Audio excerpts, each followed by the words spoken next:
Hey guys, welcome back here today. I'm going to kind of cover this Pillars of Fighting. James Yeager, my old mentor, he had four original pillars.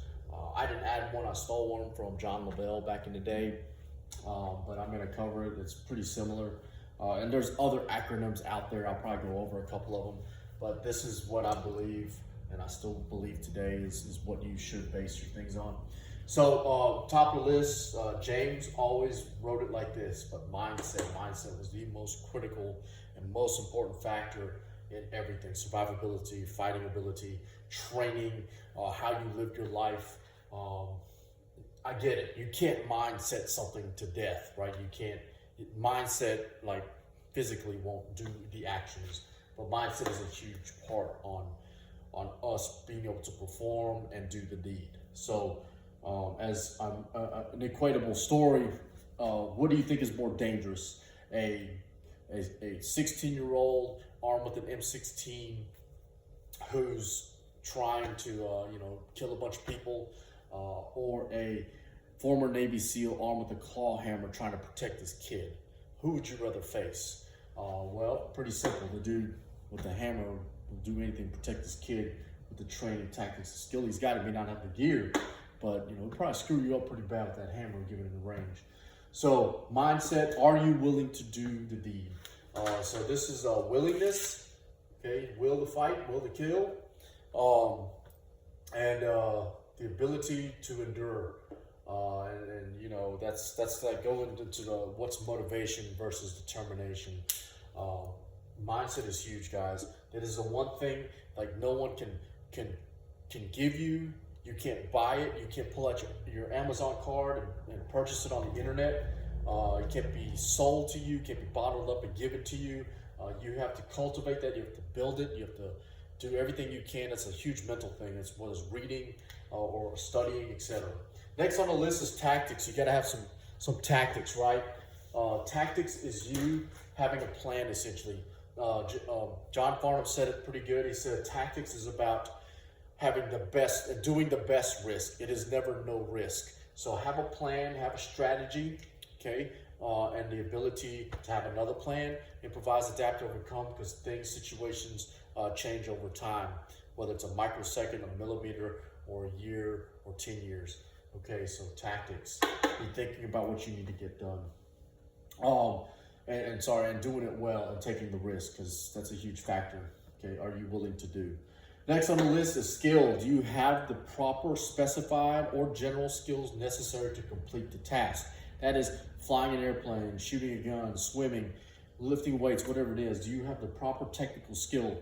Two things about skills that we always talk about. The first one is that we have to learn all skills, and skills are the only skills that we obtain, right, that are learned under stressful conditions, tend to be recalled under a stressful condition. That's from Reed Hendricks.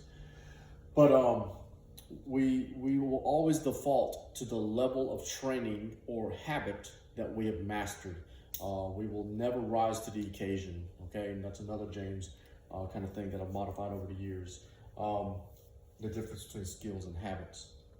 And then you go into like conscious competency, unconscious competency, incompetency, consciously incompetent, etc.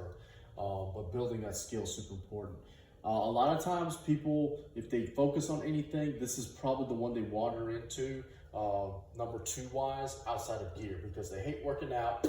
No one wants to think about tactics. They always think that they're the winners, and mindset is just going to be there or not, and they don't even understand it. So a lot of times skill is like the easiest one that you'll find on YouTube or in a book or something, or somebody will show you.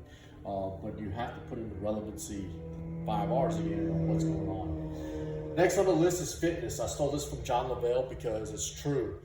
As time progresses, guys, as people, like I'm not 20 no more. When I first kind of got into this stuff, pretty heavy. I'm not in the best shape of my life. I've been in a little bit better shape before, but 3 things are always going to batter us down. Gravity, time, and life will beat your ass into the ground. And it's your job to stay physically fit enough. It's kind of weird, but not really. We will always, generally speaking, not always, but most of the time, statistically, be attacked by someone who is more fit, more heavily armed, who have more skill, initiative, and determination, better tactics, including surprise, speed, violence of action, and the willingness to beat our ass because they didn't pick a fight with us with the intention to lose. So already, we're facing that uphill battle when we're involved in violent confrontations by simply not being fit enough. When people say just run away, you can't fucking run away if the dude's faster than you, okay? Or if you pull your ankle, pull a muscle or twist an ankle. Be physically fit enough to be able to fight your way out of a spot or run away, fight, flee, or freeze, right? Fitness. Mark Rippetoe, starting strength, said it pretty good. Stronger people are generally more useful and tougher to kill. Kind of hard to disagree with that. So kind of put that in your repertoire.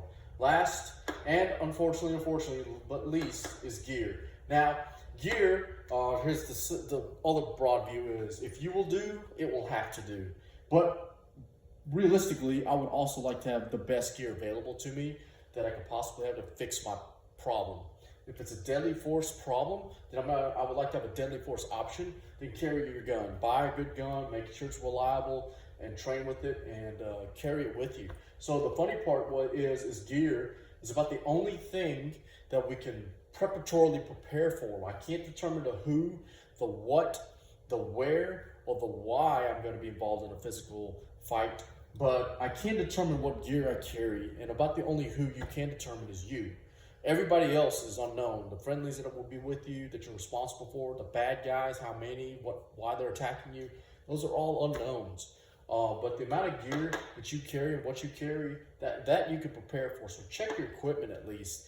Know it inside out, know what it can and can't do. Prepare it, buy the best equipment that you can possibly buy so you can buy better equipment. But sometimes that gear will just have to do. That one right there is the easiest one. Usually it's inverted, right? James would say, like, this is usually on top of people's list because it's the easiest thing we can do. We'll go out, go to Amazon, go to the gun shop, go to Buds, whoever, just order the coolest new whiz-bang gun or equipment, a toy or magazine or shot timer or whatever it is, and we think we're ready. But unfortunately, we're not, okay? It's just equipment for somebody else to steal when they beat our brains in with a fucking hammer, or when they say, I don't need my gun to kill you, I just need a gun. And if you brought one and he's got all this, he's probably got a pretty big leg up on you. So looking through it, quick rundown, build your mindset, grow it, cultivate it. It doesn't come overnight. That's a progressive thing that you have to stay on top of. It takes a lot of discipline. We're all human, we all have a life, but keep that fighting mindset, keep that will. The willingness to act is huge. Tactics, constantly run scenarios, test your tactics, test your planning, have another plan, be able to think on the fly, be able to improvise, adapt, overcome, because it's a big thing. Skill, keep building your skills, grease those wheels, okay? Build a good habit, so when you get under stress, you revert to good skills and not shitty ones. Fitness, try to stay fit, guys, as best you can. And gear, carry your equipment. All right, guys. Anyways, thanks for watching. Appreciate you.